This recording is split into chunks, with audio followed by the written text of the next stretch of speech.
یہی زبان جنت میں پہنچا سکتی ہے اور یہی زبان کی بے احتیاطی بندے کو دوزخ کی گہرائیوں میں پہنچا سکتی ہے۔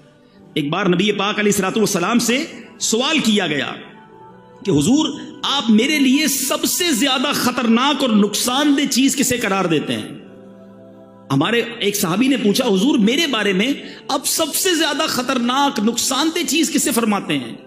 آقا علیہ الصلوۃ والسلام نے اپنی زبان مبارک پکڑ کر ارشاد فرمایا اسے ذرا غور کیجئے، it's not a normal thing. آپ دیکھیں اللہ نے ہر چیز کے لیے ہمیں دو چیزیں دی ہیں، دو پارٹس دیے ہیں، ہاتھ دو ہیں، کان دو ہیں، آنکھیں دو ہیں، پیر دو ہیں، زبان ایک ہی دی ہے، اس کے بھی 32 پہرے دار ہیں، مگر بندہ اس کا پہرا توڑ کر بھی رب کی نافرمانی کر جاتا ہے۔ غور کیجئے، کہا جاتا ہے کہ جو عقل مند ہوتا ہے نا اس کی زبان دل کے پیچھے ہوتی ہے، پہلے وہ سوچتا ہے کہ بولوں یا نہ بولوں، پھر بولتا ہے، اور جو بے وقوف ہوتا ہے نا اس کی زبان دل سے آگے ہوتی ہے، وہ پہلے بول کے بعد میں سوچ رہا ہوتا ہے کیا کہہ دیا۔ اللہ سلامت رکھے میرے شیخ طریقت ابیر اہل سنت کو، ان کا شاندار نعرہ ہے، مدنی چینل پر آپ نے سنا ہوگا، پہلے تولو بعد میں بولو، کیونکہ بولنے کے بعد آپ کئی بار پچھتائے ہوں گے کہ یار نہیں بولنا تھا، غلط بول گیا یار، اس کا دل ٹوٹ گیا، ناراض ہو گیا، جھگڑا ہو گیا، پارٹنرشپ ختم ہو گئی، ڈیل کینسل ہو گئی، گھر ٹوٹ گیا۔ یہ ساری چیزیں کس سے ہو رہی ہیں؟ یہ زبان سے ہو رہی ہیں۔ گھر میں جھگڑے، طلاقیں، جھگڑے، ناراضگیاں، غیبتیں، یہ زبان ہی تو ہے۔ اور اگر بندہ پہلے سوچ لیتا بولنے سے پہلے، قرآن کہہ رہا ہے اے ایمان والو اللہ سے ڈرو اور سیدھی بات کہو۔ اے میرے میٹھے اسلامی بھائیوں، وی ہیو ٹو انڈرسٹینڈ، اللہ نے یہ بہت بڑی نعمت دی ہے، زبان آفت نہیں ہے۔ زبان کتنی بڑی نعمت ہے، ذرا ایک تھوڑا سا 30 سیکنڈز کا پریکٹیکل سب مل کے کرتے ہیں۔ کہیے سبحان اللہ، زور سے کہیں، یہ در و دیوار گواہ ہو جائیں۔ سبحان اللہ، کہیے الحمدللہ، اب کہیے اللہ اکبر۔ ہم سب کو 30 سیکنڈز نہیں لگے، ہم میں سے کسی نے ہتھوڑا نہیں اٹھایا، کسی نے کوئی بہت بڑا کام نہیں کیا، اپنی اپنی جگہ بیٹھے رہے ہم سارے۔ ودن 30 سیکنڈز آپ کو اندازہ ہے آپ نے کیا کما لیا؟ ماشاءاللہ بہت بڑی تعداد میں اسلامی بھائی ہیں اور بڑے ویل آف لوگ بھی ہیں، مگر تھوڑا ایگزامپل سمجھانے کے لیے ہم جتنے لوگ بیٹھے ہیں نا، ہم سارے اپنی ویلتھ جمع کر لیں، سارے اپنے پیسے جمع کر لیں، جو اکاؤنٹ میں ہیں بینک میں وہ بھی جمع کر لیں۔ گھبرائیے نہیں، میں لے نہیں رہا، سمجھا رہا ہوں آپ کو۔ اگر ہم ساری اماؤنٹ ٹوگیدر کر لے، کیا ہم اس بات کی اتھارٹی رکھتے ہیں کہ ان تمام کروڑوں روپے سے ہم جنت میں ایک درخت خرید سکیں؟ ہم میں سے کوئی اس قابل نہیں ہے، جنت تو ہماری اوقات ہی نہیں ہے نا۔ مگر سنو میرے رب کے وعدے، اللہ کے حبیب کی زبانی ہم نے سنے، جو ایک بار سبحان اللہ کہے اللہ اس کے لیے جنت میں درخت لگا دیتا ہے۔ ایک بار پھر کہو سبحان اللہ۔ جو ایک بار الحمدللہ کہے اللہ اس کے لیے جنت میں درخت لگا دیتا ہے۔ جو ایک بار اللہ اکبر کہے اللہ اس کے لیے جنت میں درخت لگا دیتا ہے۔ لک ایٹ، کتنی بڑی نعمت ہے زبان۔ میں گھر بیٹھے کروڑوں نیکیاں کماتا رہوں۔ میرے آقا فرماتے ہیں بے شک اللہ تبارک و تعالی نے ایک فرشتہ میری قبر پر مقرر فرمایا ہے، جسے اللہ عز و جل نے تمام مخلوق کی آواز سننے کی طاقت عطا فرمائی ہے۔ Look at the listening power of that particular angel. وہ فرشتہ جو نبی پاک کے روضے پر ہے، اس کو صرف انسانوں کی نہیں، تمام مخلوق کی آوازیں سننے کی جو طاقت ہے اللہ نے عطا فرمائی۔ اللہ کے حبیب فرماتے ہیں فلا یصلی علی احد الی یوم القیامہ، پس تم میں سے جو شخص مجھ پر قیامت تک کوئی بھی درود پاک پڑھے گا، الا ابلغنی باسمہ و اسم ابیہ، وہ فرشتہ میری بارگاہ میں اس کا اور اس کے والد کا نام پیش کرتا ہے، اور کیا کہتا ہے ھذا فلان ابن فلان قد صلی علیک، یا رسول اللہ فلاں بن فلاں نے آپ پر درود بھیجا ہے۔ اب اس حدیث کے بارے میں ذرا تھوڑا سا غور کیجئے گا، دو خوبصورت باتیں، ایک عقیدے کی بات اور ایک عشق کی بات۔ نبی پاک نے کیا فرمایا کہ میری قبر پر ایک فرشتہ، نبی پاک کے روضے پر آج بھی وہ فرشتہ موجود ہے، ادھر سے درود پاک پڑھے، فرشتہ مدینے میں وہ درود ہمارا سن لے گا۔ اچھا کبھی کیلکولیٹ کرنے کی کوشش کریں تو کیلکولیٹ تو نہیں ہو سکتا، all around the world Hare minute کتنے درود پڑے جا رہے ہوں گے۔ کوئی امریکہ میں پڑھ رہا ہے، کوئی افریقہ میں پڑھ رہا ہے، کوئی یورپ میں پڑھ رہا ہے، عرب ملکوں میں، Pakistan, India, all around the world, کدھر بھی کوئی درود پڑھے وہ فرشتہ سن لیتا ہے۔ اچھا ایک ہے سننا لسننگ اور دوسرا ہے ریکگنائز کرنا, پہچان بھی لینا. موبائل میں ہمیں کال آتی ہے, آج کل بڑے سافٹ ویئر آ گئے ہیں, یہ تو پتہ چل جاتا ہے کس کی کال ہے, لیکن یہ نہیں پتہ چلتا کہ اس کے والد کا نام کیا ہے. فرشتہ پڑھنے والے کی آواز بھی سن لیتا ہے اور جس نے درود پڑھا ہے اسے بھی پہچان لیتا ہے, اس کے والد کا نام بھی پہچان لیتا ہے. اب بڑی آسان سی بات ہے, آپ سب ماشاءاللہ پڑھے لکھے لوگ ہیں اور ویل آف لوگ ہیں. آپ کے گھر کے باہر ایک چوکیدار ہوتا ہے, ایک دربان ہوتا ہے, اور دنیا کا دستور ہے جو چوکیدار ہوتا ہے نا اس سے زیادہ پاورفل بندہ اس گھر کے اندر ہوتا ہے. زیادہ اتھارٹی کا حاصل کرنے والا, زیادہ پاورفل وہ گھر کے اندر ہوتا ہے, باہر چوکیدار پیغام رساں ہوتا ہے. سمپل کوشچن ہے میرا, جس نبی علیہ الصلوۃ والسلام کے دربان کی سماعت کا عالم یہ ہے, اس آقا کی سماعت کا عالم کیا ہوگا؟ ادھر سے درود پڑھے فرشتہ ادھر سن لے, تو پھر نبی پاک کی سماعت کا ایک فرشتہ میرا درود پڑھنے پر یہ بھی پہچان لے میرے والد کا نام کیا ہے, تو نبی پاک کے علم غیب کا عالم کیا ہوگا؟ پھر ہم جو جھوم جھوم کر پڑھتے ہیں درست ہی تو ہے کہ دور و نزدیک کے سننے والے وہ کان, یہ تو حدیث کی انٹرپریٹیشن ہے. دور و نزدیک کے سننے والے وہ کان لعلے کرامت پہ لاکھوں سلام. اللہ نے نبی پاک کو کیسے کیسے کمالات سے نوازا. یہ بات تو ایک کلیریفیکیشن, ایک مسکنسیپشن بعض اوقات ہوتا ہے عقیدے کے حوالے سے ہو گیا. اب عشق والی بات, فرشتہ کیا کہتا ہے, یا رسول اللہ فلاں بن فلاں نے آپ پر درود بھیجا ہے. دنیا میں جس کی ہم بڑی رسپیکٹ کرتے ہوں, بڑی محبت کرتے ہوں, جس کے بارے میں ہمارے دل میں بڑی عزت ہو, اور ہمیں کوئی آ کر بتائے کہ یار آپ کی ادھر بات ہو رہی تھی.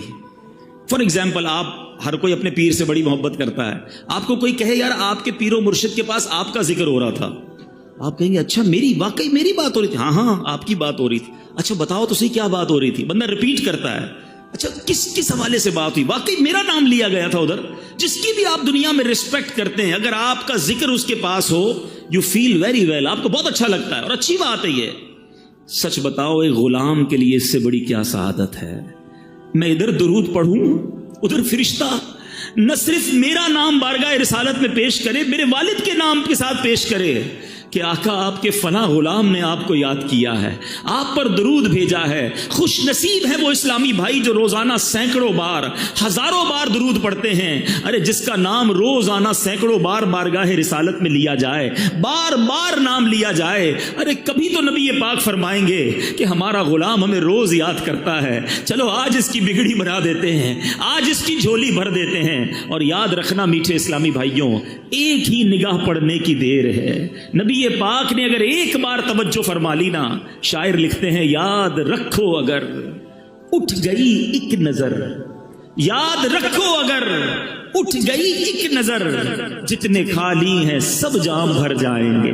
آقا کی نگاہ پڑھنے کی دیر ہے تو درود پاک یہ آپ کے پاس گویا کارڈ ہے, انٹری کارڈ ہے. آپ جتنی بار چاہتے ہیں میرا نام بارگاہ رسالت میں لیا جائے, جتنی بار آپ چاہتے ہیں کہ سرکار کی بارگاہ میں میرا ذکر ہو جائے, آپ اتنی بار درود پاک پڑھ لیجئے. فرشتہ آپ کا نام, آپ کے والد کا نام آقا علیہ الصلوۃ والسلام کی بارگاہ میں پیش کرے گا. آئیے میں بھی نیت کروں اور آپ بھی نیت کریں, انشاءاللہ روزانہ کثرت کے ساتھ درود پاک پڑھیں گے.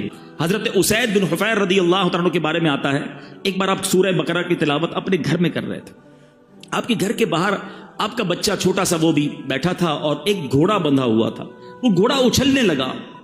حضرت اسید کہتے ہیں میں نے تلاوت روک دی, گھوڑا بھی کام ڈاؤن ہو گیا, دوبارہ تلاوت کی, دوبارہ گھوڑا اچھلنے لگا. آپ کہتے ہیں مجھے ڈر لگا یہ گھوڑا بچے کو نہ تکلیف پہنچا دے, پھر میں نے قرآن پڑھنا روک گیا, پھر گھوڑا کام ڈاؤن ہو گیا. تھرڈ ٹائم کہتے ہیں میں نے تلاوت کی, پھر گھوڑا اچھلنے لگا.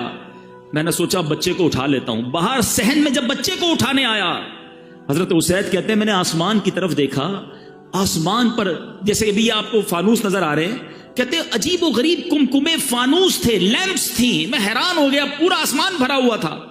میں بچے کو لے کر اندر آ گیا, صبح نبی پاک کے دربار میں گیا, آقا سے عرض کیا آقا رات بڑا عجیب معاملہ ہوا, میں تلاوت کر رہا تھا, باہر نکلا تو بڑا عجیب سما تھا آسمان پر. اللہ اکبر. سنیے نبی پاک نے کیا فرمایا. آقا فرماتے جس کا مضمون ہے اے اسید وہ فرشتے تھے جو تمہاری تلاوت سن کر زمین پر آ رہے تھے, اگر تم تلاوت جاری رکھتے تو صبح سارے شہر والے فرشتوں کی زیارت کر لیتے. یعنی تلاوت قرآن فرشتوں کا نزول کا سبب ہے. ہم لیکن کتنا تلاوت کرتے ہیں؟ آج بہت بڑی تعداد میں یہاں عاشقان رسول موجود ہیں. ہمارے پاس کتنی ساری چیزوں کے لیے ٹائم ہے. ارلی مارننگ ہم ویک اپ ہوتے ہیں, سب سے پہلا کام پہلے ہوتا تھا, لوگ دعا پڑھتے تھے, وضو کرتے تھے, نماز پڑھتے تھے, واش روم جاتے تھے. اب پہلا کام موبائل ڈھونڈتا ہے بندہ. موبائل ڈھونڈا, سب سے پہلے واٹس ایپ چیک کرنا ہے. اچھا واٹس ایپ میں بھی امپورٹنٹ میسج پہلے, کیونکہ اب تو بہت سارے واٹس ایپ ہیں, کچھ لوگوں نے مارک کر کے رکھے ہوتے ہیں ٹاپ پریورٹی. جو ای میل والے ہیں وہ ای میل پہلے کھولتے ہیں, بزنس گروپ الگ بنائے ہیں. امپورٹنٹ میسج مس نہ ہو جائے. ہماری لائف اسی کے گرد چل رہی ہے. جتنا امپورٹنٹ ہمارا کانٹیکٹ ہے, کسٹمر کی ای میل مس نہ ہو, فیملی کے میسیجز مس نہ ہو, کوئی بڑا زبردست ہمارا دوست ہے اس کا میسج مس نہ ہو, سب سے پہلے رپلائی دیتے ہیں اس کو. میں آپ سے پوچھنا چاہتا ہوں, آپ کو سارے پیغامات کی فکر ہے, قرآن کس کا پیغام ہے؟ قرآن اللہ کا پیغام ہے. کیا ہمارے پاس قرآن کے لیے ٹائم نہیں ہے؟ قرآن سیکھنے کے لیے ٹائم نہیں ہے؟ قرآن پڑھنے کے لیے ٹائم نہیں ہے؟ کیا میں اور آپ اللہ کو قیامت کے دن یہ جواب دے سکیں گے کہ مالک کریم بڑی بیزی لائف تھی, بزنس بھی تھا, فیملی بھی تھی, قرآن کے لیے ٹائم نہ ملا؟ نہ کرے میرے میٹھے اسلامی بھائیوں ایسا. ذرا غور سے سنیے گا, تورات شریف میں اللہ تبارک و تعالیٰ کیا ارشاد فرماتا ہے؟ فرماتا ہے, اے بندے کیا تجھے مجھ سے حیا نہیں آتی؟ تو راستے میں چل رہا ہوتا ہے, تیرے پاس کسی بھائی کا خط آتا ہے تو تو راستے سے ہٹ کر بیٹھ کر اس کی ایک ایک حرف کو بغور پڑھتا ہے. آج واٹس ایپ آتا ہے, پہلے خط آتے تھے. آج آپ کو پراپر کوئی دوست کا پیغام آئے کتنا امپورٹنس دیتے ہیں. اللہ فرماتا ہے دوست کا خط آئے اس کا ایک ایک حرف بغور پڑھتا ہے. قرآن میری کتاب ہے, میں نے تیری طرف نازل کی ہے, دیکھ اس میں کتنی تفصیل ہے, میں نے کتنی بار تجھے اس میں سمجھایا ہے کہ تو اس کے طول و عرض میں غور کرے, مگر پھر بھی تو اس سے اعراض کرتا ہے, پھر بھی اس سے منہ موڑتا ہے. کیا میرا مرتبہ, جملہ سنیے گا, اللہ فرماتا ہے کیا میرا مرتبہ تیرے نزدیک تیرے بھائیوں سے بھی کم ہے؟ اے میرے بندے, تیرے پاس تیرا کوئی بھائی بیٹھتا ہے تو تو اس کی طرف مکمل توجہ کرتا ہے اور اپنے دل کو مکمل طور پر اس کی باتوں کی طرف متوجہ کرتا ہے. اگر اس دوران کوئی شخص دوسرا بات کرے, آپ دونوں کی باتوں میں خلل پیدا کرے, آپ اسے روک دیتے ہیں, خاموش کر دیتے ہیں. اللہ فرماتا ہے اب جب کہ میں تیری طرف متوجہ ہوں اور تجھ سے کلام کر رہا ہوں تو تیری حالت یہ ہے کہ تیرا دل مجھ سے اعراض کرنے والا ہے, مجھ سے دور ہونے والا ہے. کیا تو نے مجھے اپنے بھائیوں سے بھی کم مرتبہ سمجھ لیا ہے؟ سوچئے, قرآن سے دوری یہ اللہ سے دوری ہے, اللہ کے پیغام سے دوری ہے. میلاد ہم سارا سال منائیں, ضرور منائیں, مگر ہمارے ہی آقا تو قرآن لے کر آئے نا. سب سے بڑا معجزہ قلب مصطفیٰ پر نزول قرآن ہے. مگر آج ہم قرآن کو کتنا پڑھتے؟ کچھ نہ کچھ تو روز پڑھ سکتے ہیں. میں آج صرف 3 آیتیں آپ کے لیے لے کر آیا ہوں.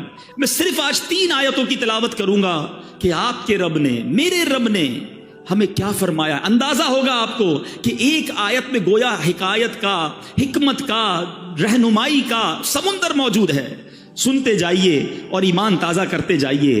اللہ قرآن میں فرماتا ہے یا ایھا الذین آمنوا اتقوا اللہ وقولوا قولا سدیدا. اب اس آیت ہے, اس کا ذرا ترجمہ سنتے ہیں. اے ایمان والو, اللہ سے ڈرو اور سیدھی بات کہو. اللہ کیا فرماتا ہے؟ اللہ سے ڈرو اور سیدھی بات کہو.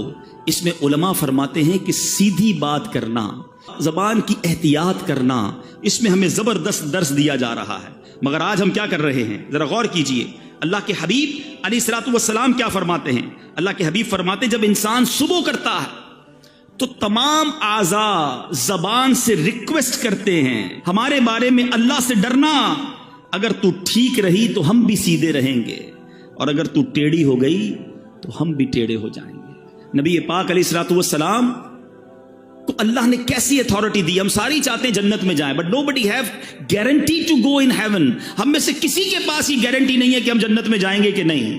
مگر دیکھو میرے رب نے اپنے حبیب کو کیسا اختیار دیا. اللہ کے حبیب نے گارنٹی دی ہے. سنو, بخاری کی حدیث, میرے آقا فرماتے ہیں کہ اگر تم مجھے دونوں جبڑوں اور دونوں ٹانگوں کے درمیان والی چیز کی حفاظت کی ضمانت دو, میں جنت کی ضمانت دیتا ہوں. زبان کی اور شرمگاہ کی, یہ 2 چیزیں ایسی ہیں جس میں ہمیں احتیاط کرنی ہے.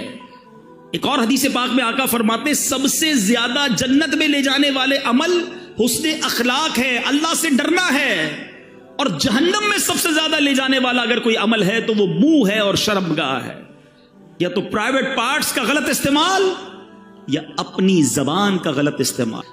اللہ کے حبیب فرماتے ہیں سنو میرے نوجوانوں جو ٹیلی فون پر دیگر جگہوں دوستوں میں بیٹھ کر گندی باتیں فحش گوئی کرتے ہیں، اللہ کے حبیب فرماتے ہیں جس کا مضمون ہے اس بندے پر جنت حرام ہے جو فحش کلامی کرتا ہے۔ یہ زبان بڑی آسانی کے ساتھ جہنم میں پہنچا سکتی ہے، خدا را سمجھیے۔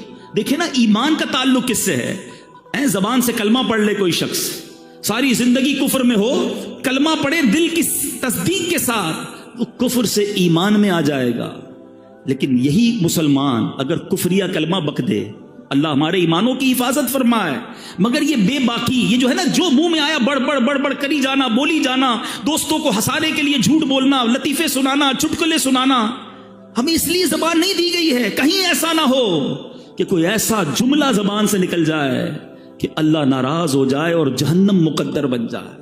پلیز، قرآن کہہ رہا ہے اے ایمان والو اللہ سے ڈرو اور سیدھی بات کرو۔ ایک اور آیت قرآنی پیش کرتا ہوں۔ میں نے جس طرح بیان میں کہا میں آج آپ کو صرف 3 آیتیں سنانے آیا ہوں، لیکن آج ایک وعدہ لے کر جانا ہے کہ آج انشاءاللہ ہم یہ جذبہ لے کر جائیں گے کہ اب قرآن سے کنیکشن مضبوط کریں گے، اب قرآن پڑھنے والے اور سمجھنے والے بنیں گے، قرآن سے دور رہ کر زندگی اچھی نہیں۔ اللہ قرآن میں ارشاد فرماتا ہے، اگلی آیت اللہ فرماتا ہے یا ایھا الذین آمنوا اتقوا اللہ وکونوا مع الصادقین۔ ترجمہ سنیے، اے ایمان والو اللہ سے ڈرو اور سچوں کے ساتھ ہو جاؤ، ہیں سچوں کے ساتھ ہو جاؤ۔ اس آیت میں 2 باتوں کی ہمیں زبردست ترغیب دی جا رہی ہے، ایک سچ کی اور دوسری اچھی کمپنی کی، کہ ہمارا اٹھنا بیٹھنا، ہماری دوستیاں، ہماری گیدرنگز کیا ہونی چاہیے۔ سچ کی جہاں تک بات کریں، بزرگ بیٹھے ہیں، پہلے کیا ہوتا تھا؟ پہلے لوگ کہتے ہیں یار بندہ کبھی کبھی جھوٹ بول دیتا ہے، مگر آج ایسا فیل ہوتا ہے کہ بندہ کبھی کبھی سچ بولتا ہے۔ اتنا جھوٹ ہو گیا عام، اتنی عادت خراب ہو گئی، ہر بات میں جھوٹ، مذاق میں جھوٹ، ہم اس کو کوئی گناہ ہی نہیں سمجھتے۔ بچے کے سامنے جھوٹ بول دیا، کاروبار میں جھوٹ بول دیا، دوستوں میں بیٹھے خواہ مخواہ جھوٹ بول دیا، ساری دنیا گھما دی دوستوں کو، ادھر بھی گیا تھا ادھر بھی گیا تھا۔ بھائی نہیں گئے تھے تو کیا ضرورت ہے بولنے کی؟ آپ کے پاس نہیں ہے اتنا مال و دولت تو کیا ضرورت ہے اپنی تمام چیزوں کو بڑا بڑا کے بیان کرنا؟ خدا را سمجھیے، بعض اوقات کوئی فائدہ بھی نہیں ہوتا، پھر بھی بس خواہ مخواہ جھوٹ بولنا، کدھر گئے تھے تو ادھر گیا تھا، نہیں گیا تھا۔ نہ کریں ایسا، خدا را اللہ تعالیٰ کو سخت ناپسند ہے، جھوٹ اسلام میں سخت ناپسندیدہ ہے۔ بلکہ ایک اور آپ کو بات بتاؤں، جھوٹ ایسا جرم ہے جو صرف اسلام میں نہیں، دنیا کے تمام ریلیجنز میں کسی مذہب میں جھوٹ پسندیدہ نہیں ہے، کسی نیشن کے اندر، دنیا کی کسی قوم میں جھوٹ پسندیدہ نہیں ہے، مگر افسوس یہ ہے کہ جو اسلام سچ لے کر آیا، آج مسلمان کہلانے والا جھوٹ بولتا ہے۔ آقا کون ہے؟ سیدی اعلیٰ حضرت لکھتے ہیں سچی بات سکھاتے یہ ہیں۔ سچی بات سکھانے والے آقا کا امتی جھوٹ کیسے بولے؟ سوچئے نا، حدیث کے الفاظ ہیں جب بندہ ایک بار جھوٹ بولتا ہے، فرشتہ اس کے منہ کی بدبو سے 1 میل دور ہو جاتا ہے۔ اب آپ سوچیں میں جھوٹ بول بول کے ساری فرشتوں کو دور کر بیٹھا تو کدھر سے گھر میں رحمت آئے گی؟ منافقت کی علامت کہا نبی پاک نے جھوٹ بولنے کو۔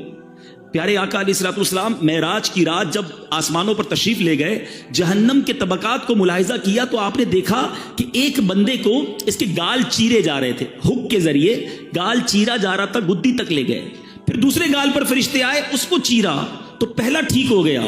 نبی پاک نے پوچھا یہ کون ہے؟ جبریل امین سے عرض کی حضور یہ وہ ہیں جو جھوٹ بولتے تھے۔ کیسے برداشت کریں گے یہ عذاب؟ خدا را میرے میٹھے اسلامی بھائیوں، ہمارا مذہب، ہمارا اسلام، ہمارا قرآن، نبی پاک کی تعلیمات ہمیں سچ کا درس دیتے ہیں۔ ہم تو ڈیلیبریٹلی یا ان ڈیلیبریٹلی اپنے بچوں کو بچپن سے ہی جھوٹ کی تربیت دیتے ہیں نا۔ گھر میں موجود ہیں، بچے سے کہیں گے بیٹا کہہ دو ابو نہیں ہے گھر پہ، سو رہے ہیں ابو، سو رہے ہیں، بہت بیزی ہیں ابو صاحب، ٹی وی دیکھ رہے ہیں، کہہ رہے ہیں بہت بیزی ہے۔ اچھا بچہ یہ کنوے تو کر دیتا ہے آپ کا میسج، مگر وہ سیکھ کیا رہا ہے کہ جب بھی پرابلم ہو جھوٹ بول دینا چاہیے، نہیں ملنا ہے تو جھوٹ بول دیں۔ یہی بیٹا بڑا ہو کر پھر ابو کو گھما رہا ہوتا ہے، نہیں ابو میں مسجد گیا تھا، میں تو دوستوں میں بیٹھا تھا، قرآن پڑھنے گیا تھا، سنیما گھر پہ بیٹھ کر آپ کو گھما رہا ہے۔ کیوں؟ آپ نے بچپن میں ٹریننگ دی نا، سیکھو غوث پاک کی والدہ سے، بغداد جا رہے کا بیٹا ہر حال میں سچ بولنا۔ ڈاکو آ گئے، غوث اعظم نے ادھر بھی سچ بولا، مال نہ گیا، سارے قافلے نے توبہ کر لی۔ سچ کو آنچ نہیں ہے، کاش ہم ہر حال میں سچ بولنے والے بن جائیں۔ حدیث پاک سنیے، سچ کی فضیلت پر ایمان تازہ ہو جائے گا۔ اللہ کے حبیب علیہ الصلوۃ والسلام فرماتے ہیں، بے شک سچائی بھلائی کی طرف ہدایت دیتی ہے اور بھلائی جنت کی طرف لے جاتی ہے، اور آدمی برابر سچ بولتا رہتا ہے یہاں تک کہ وہ صدیق ہو جاتا ہے۔ آئے ہائے، جب یہ حدیث سنی نا میں نے، اللہ سے دعا ہے کہ ہم اللہ کی بارگاہ میں صدیق بن جائیں۔ جھوٹ بولنے والوں سنو اسی حدیث کا اگلا پارٹ، اللہ کے حبیب کہتے ہیں جھوٹ بدکاریوں کی طرف لے جاتا ہے اور بدکاریاں جہنم میں پہنچاتی ہیں، اور آدمی برابر جھوٹ بولتا رہتا ہے یہاں تک کہ وہ اللہ تعالیٰ کے نزدیک کذاب لکھ دیا جاتا ہے۔ اس سے بڑا بدبخت کون ہے جو اللہ کی بارگاہ میں کذاب لکھا ہوا ہے؟ نہ کرے ایسا، آج سچی پکی توبہ کرے۔ آپ کو ایک اور بات بتاؤں، بہت سارے اسلامی بھائی دوست ملتے ہیں، جاننے والے ملتے ہیں، ڈاکٹر بھی ہو سکتا ہے یہاں بیٹھے ہوں گے، وہ بھی بتائیں گے آج کل بہت بڑی ایک پرابلم ہے ڈپریشن، نیند نہیں آتی، سکون نہیں آتا۔